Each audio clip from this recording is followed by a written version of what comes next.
Pavarësisht se Kaka ndodhet tek Reali Madridit dhe drejtohet nga Mourinho, tifozeria kuqezi nuk e ka harruar asnjëherë. Gëzohen kur Kaka shënon, mërziten kur ai dëmtohet apo kur trajneri i tij nuk e aktivizon.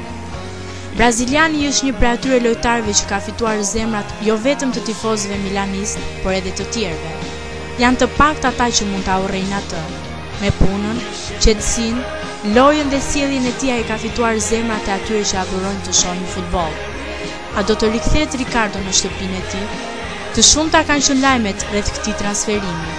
Të shumta kanë qenë fjalët e Berlusconit, por asgjë konkrete. Tifozët janë gëzuar her pas here me premtimin që presidenti do ju plotësonte ëndrrën e tyre.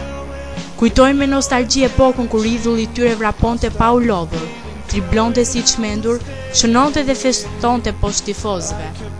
Kujtojnë me mal momentet kur grinte duar nga qielli si një shenjë mirënjohje për zotin e tij.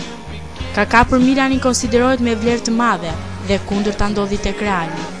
Mourinho nuk ka qenë i kënaqur nga numri 8. Ai kërkonte angazhimin e 30 vjeçarit për të qëndruar, por Kaka sipas tij nuk ja doli. Tani Milani dhe Kaka janë më pranë se kur. Tifozët kanë kryqëzuar gishtat, duke pritur që Benjamini i tyre të kthehet.